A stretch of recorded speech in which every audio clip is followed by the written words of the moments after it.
One of the things I find when I'm working with clients is there is often a result that is wanted from the business, from the executive, from the owner, a company goal, a operational goal, a process goal that has an end result. And a lot of times the dilemma is that the goal is not being achieved. And so in terms of helping my clients process this, one of the things we do is we attempt to analyze, troubleshoot, and improve the way their business operates in its systematic format. So we try and dig in on that. And the way that I've found it most helpful to process this with a client is through this concept of bottlenecks and constraints, because ultimately what we want to accomplish is get to this end result, which is the optimal output from the system, the throughput of the system in terms of getting the result we want. And so bottlenecks and constraints are the mechanism that we look for to help us reduce those issues and then improve that output or that throughput or that result. So let's dig in on this because I think it's a really important lesson for us. A lot of this really was helpful. A lot of help over the years for me has come from Victor Cheng, who for many years was my executive coach. And he really helped me to understand this process. And more recently, I've been reading a lot of Taylor Pearson's work, and Taylor's got some really good information on this as well. So let's dig in a little bit. So Eli Goldratt was an executive, actually, I think he was the founder in the 1980s of a company called Creative Output. This was an Israeli company that developed a software package that sped up scheduling for production environments. And in the process of setting up and installing that software, Eli discovered that frequently this software that was designed to optimize throughput failed to live up to its potential because of the existing habits of employees and managers. And despite the software offering like very obvious solutions to the problem, the software never achieved the desired result because the pre-existing ways of thinking, the pre-existing paradigms of the managers and how they manage their staff kept them from implementing the software successfully. And it was so troubling to Eli that he holed up for 13 months to write a book called The Goal, which essentially laid out his understandings of the things that had frustrated him, the inefficiencies he saw. And as a result, he came up with what is now known as the theory of constraints. And the theory of constraints, if you take the book cover that I just showed you, which is a heady book, but it's a really powerful book, this to me is the essence of that book. Any system with a goal has one limit, and worrying about anything other than that limit is a true waste of resources. So that's a heady statement in itself. Any system with a goal has one limit, and worrying about anything other than that limit is a waste of resources. So let's pull that statement apart, because I think it's really helpful to pull it apart and all the while get this concept at the same time, layering it onto your world, your business. So what is a system? A system, in terms of what we're talking about here, is anything that takes inputs, runs them through a system or a process to give you an output. That's a system. And maybe more specifically, it takes inputs, right, on this end, and runs them through a series of steps, stages, process parts where more inputs may be added, right, in order to get to this output that is the outcome of the system. So a factory is a system. So when you think about a factory, what do you get? You get a series of inputs, so raw material, right? So raw materials come in to the factory as inputs. And then they go into like an assembly line often. And that assembly line has a series of stages and steps. And there might be a single band or a single thing that pulls, let's say, a car along this whole thing. But all this raw material comes in, goes through a series of steps and stages. And at the end, you get a car pulled out, right? And throughout the process, there's inputs, there's steps, there's stages. And ultimately, what we're looking for is the output. We want the cars coming off the assembly line based on all the inputs. That's a system. All right, an airport is a system. Actually, it's two interesting systems intersecting with each other. So in an airport system, what happens is you have planes coming in, right? And in those planes are people, luggage, and often cargo. And so those planes come into the system, and through the process and pieces of that system, ultimately the output is we want people and cargo with their luggage leaving the airport via the road, via trucks, via Uber, via whatever it is that they have to get out of the system with. That's one system in the airport, right? The other system in the airport, to me, is the opposite one, which is then people are entering the airport via cars, Ubers, taxis, limos, buses. Cargo is entering the airport via trucks. And those inputs go into the airport through the systems in order to get a plane, right? A plane leaving. Look at that plane. That's amazing. Plane leaving with people in it. That's two systems. Notice how those two systems intersect.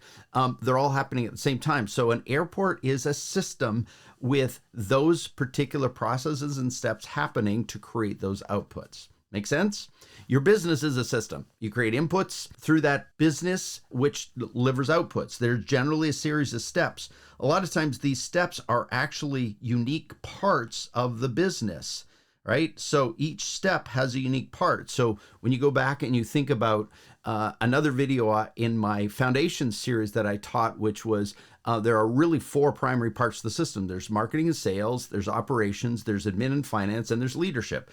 And those four functions all have parts of the system. And then with each part of that business are subsystems, right? Operationally, there's a whole lot of things going on in your business to produce the end result. Those systems form together to create outputs from the inputs that happen. So hopefully make sense of what a system is. But here's the next step. So if we understand a system and that your business is a system, any system with a goal has a limit. And worrying about anything other than that limit is a waste of resources. But let's look at this goal. So any system, as we've talked about, doesn't just put things in to get stuff out. There's an expected output that you're seeking to achieve. And so based on the inputs that are going in, we really want an expected output. That's the goal. The goal is to create X amount of revenue, to create X amount of passengers leaving the airport. The goal is to create X amount of cars leaving the assembly line on a given day or in a given month. And so the system always has a goal. So the dilemma is, and when I help people, a lot of times it's not because there's not an expected output, it's because the expected output is not being achieved. So the result that people are seeking is not being achieved, and thus the system has an issue. And so if we're going to figure out how to maximize the throughput of a system to achieve the expected outcome, really what we have to understand and think about is the bottlenecks, the constraints, or as Goldratt talked about, the limits, those limits in the system. So we're looking for that. So let's think about a factory example. Let's think about a car factory, because we've used that example. And so let's assume the expected output of the system is 150 cars. I don't know if that's reasonable in a day, but let's just use that, 150 cars a day. That seems like a lot to me, but I don't know why I put that number. So let's assume that if we want 150 cars out of the factory every day, then we're going to make sure we have all of the inputs necessary to create that output, right? So X amount of inputs come in. So this could be all of the raw materials come in trucks and they back up to the doors, and there's enough in there to produce 150 cars a day. And so the system starts, and at the very first stop, all this stop can produce is 50 units a day. That's it. So despite the fact that the next one has 100 and the next one has 150, and this whole thing is optimized for that, sadly, the expected outcome does not occur, because the outcome that you can only get is 50 per day, because the maximum throughput of the system is governed by the most constrained part of the system. Did you get that? The maximum throughput of the system is governed by the most constrained part. And so the maximum throughput here is governed by the constrained part, the constrained part being the 50. If only 50 can go through there, you will only ever get 50 out the end. There's no other way around that. And so this is the bottleneck, this is the constraint, this is the limit, right? Does it make sense? In a factory, if you have one step in the process that creates a constraint, then the output then is affected by that. Let's look at marketing and sales. Let's assume you want 50 clients from a direct mail campaign. And because you know, direct mail campaign typically in the world has a 10% open rate. I think it's lower than that, but let's just go with that number. So you go, okay, I'm going to send 500 postcards out. And so you send out 500 postcards out, but what you don't realize is of that 500, 50 never even make the cut. They never even make it to the address you sent it to because of bad databases, bad mailing addresses, bad people who are trying to deliver mail, right? So only 450 arrive. The problem is that the next step is really where a massive issue starts to take place. And that is if 450 arrive, only 10 make it to the people who are the decision makers, right? So if you've got 450 arrive, but only 10 make it to the decision makers, and of those decision makers, you have an exceptionally high return on investment of 5, then the expected output is no longer going to be 50. The only possible outcome, if you have 100% close rate of people that you sent direct mail to, and only 5 actual decision makers opened that piece, the best option, the best possibility of sales is only 5 sales from that. So do you see how the constraint or the bottleneck starts to impact the result or the expected result? All right, think about staffing. Let's say you are really struggling to fill a labor position and you need 2 labor positions immediately. And so what you do is you turn on Indeed so that you can get a flow of new applications. And let's say Indeed is turned on long enough to get you 20, and then you go, I hate paying Indeed every month, so I'm going to turn it off. So you've got your 20 applicants. Now, of those applicants that come through, you actually discard 10 of them. So half of them go away. So we've reduced the throughput now to 10 at this stage. Now, let's say that you go through those 10 resumes and you only invite 5 to ongoing interviews.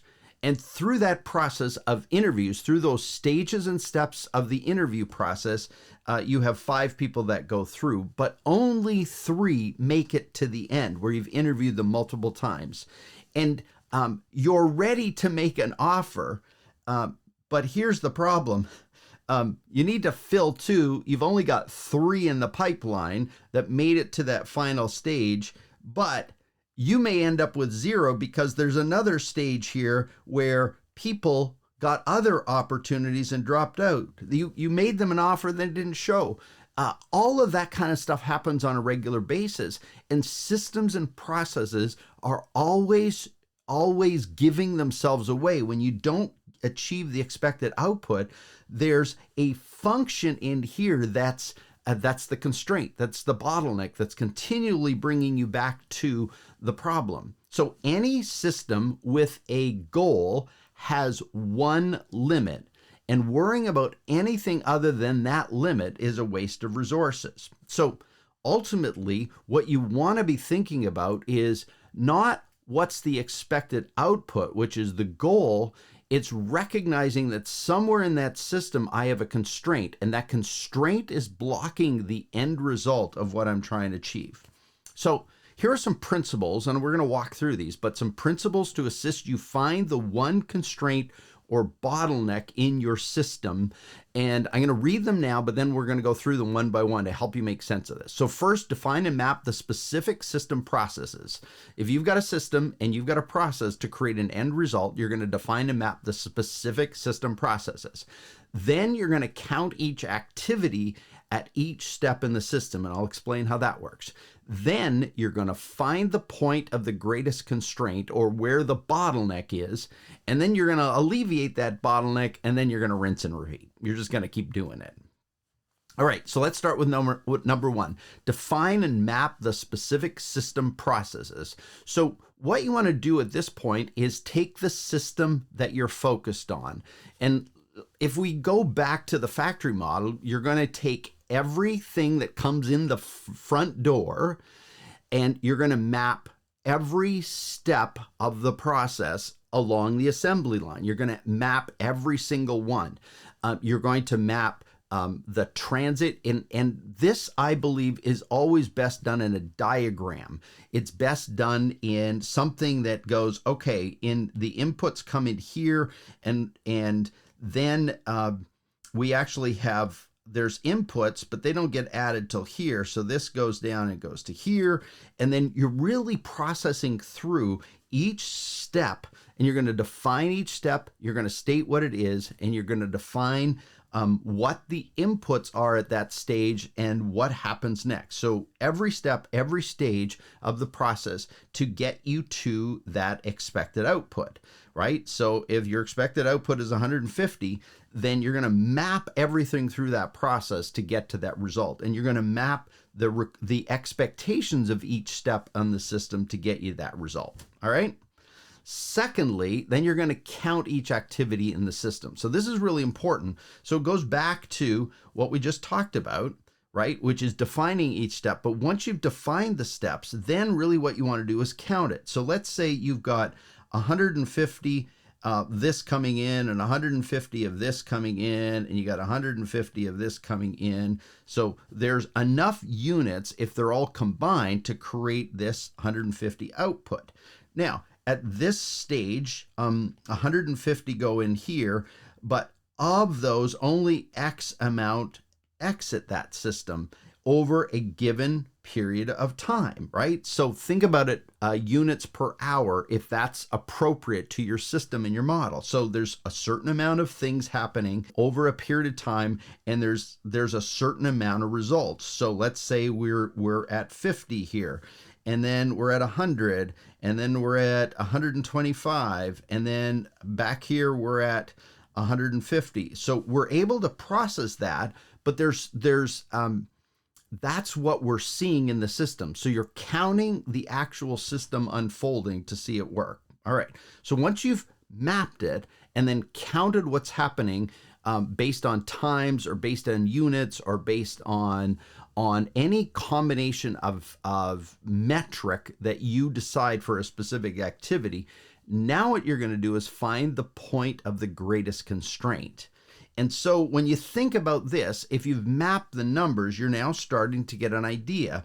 So let's look at it, and we go through this process, and let's say we have inputs that go into the first step of the system that produce 50 units of outcome.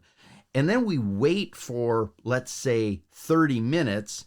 And then the next stage of the system allows us to take 35, which means we have kind of 15 sitting back, waiting to move forward, right? So we've got a lag of 15, or we've got a backlog of 15. And then what happens is that 35 goes out and maybe there's a few inputs come in. But at this stage, notice what happens. We drop to 25. Now we've got a backlog of 10 waiting. So there's a backlog of 10, and that 25 then goes back into this and follows the system. But weirdly now, this has the capacity for 40, but it's actually waiting for 15. It's like going, give me more, give me more, give me more. Same thing happens up here, is this one has a lack. It's not a backlog now, it's a lack. And it has the capacity to produce this outcome. But the reality is we are now blocked. We are completely blocked by this one. So the only output we can get from this system is 25. Why? Because that's the point of greatest constraint. But you'll notice what you've learned is where all these little constraints are, right? The constraints happen really in two areas. One is insufficient capacity. So when we look at this, the first step produces 50, but now we have two steps of insufficient capacity. We've got this one of 35 and we've got this one of 25. So what the 25 and 35 can't do is process what's coming in. They don't have the capacity to process what's coming in. And then over here, what we have is input shortages coming out of this stage. These have capacity, they just don't have the input required. And a lot of times those are the two mechanisms, or those are the two reasons why you have the greatest point of constraint: insufficient capacity and input shortages. Now, if you understand that, then your goal is to alleviate that bottleneck. And in this case, in the 25's case, we had insufficient capacity. So the job now, when we look at this 25, is what do we do to build that capacity? What do we do to improve that capacity so that it actually improves to the point where it can be a functional member of the system, so that we get the expected output of 50 and it's no longer the bottleneck? But here's the interesting thing that happens when you clear up bottlenecks in your business, in a factory, in an airport. What you discover is a new bottleneck shows up. So guess what we find? We find that new bottleneck and we go, okay, is this a capacity issue? Yeah, it's now a capacity issue. So what we have to do is rinse and repeat, and you fix that next bottleneck and you work at that bottleneck until you have that bottleneck resolved. All right, any system with a goal has one limit, and worrying about anything other than that limit is a waste of resources. And I'm stating this again because this is so critical. So often what happens in your business or in parts of your business is you're not thinking from a theory of constraints point of view, you're thinking from a gut instinct. And because you haven't mapped it and you haven't measured it and documented each step with the metrics associated with each step, a lot of times what you do is you instinct around stuff that is not based on the constraint. So let's say direct mail. You put direct mail out, you put 500 out, and what you realize is ultimately you're getting no result. And so a lot of times what people do is they don't look at the steps or stages of their marketing that are broken. They just go, let's send out more direct mail. So they send out 1,000 and 5,000. And ultimately, they're still not getting the same result because they haven't fixed the constraint.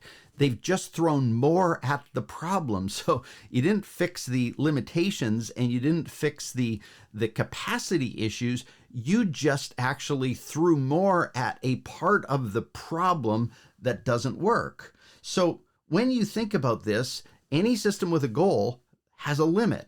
And worrying about or focusing your attention on anything other than that one limit actually is a waste of your resources. And so as you think about your business and as you look at outputs that aren't making or achieving the expected outcome, right? If they're not achieving the expected outcome, either in your business or in parts of your business, then your job is to find the bottleneck, is to find the constraint, is to find the limit, and focus all of your time, your available time and attention to alleviate that bottleneck in order to get the result you want. I believe that should give you plenty of work to do in your business. And almost every business that I've dealt with that we go into this process with, we discover lots of opportunities there, lots of places to fix things. And so if you want help with this, please let me know. I'd love to help you through process this in your business and make sense of it. But it's really helpful for you to do some work in advance, is map things out, because that's what I'm going to tell you to do anyways, is map it out, assess what's actually going on so that you can work on the work on the constraint, and I believe, based on that, have an amazing breakthrough. Hope that helps. We'll talk to you soon.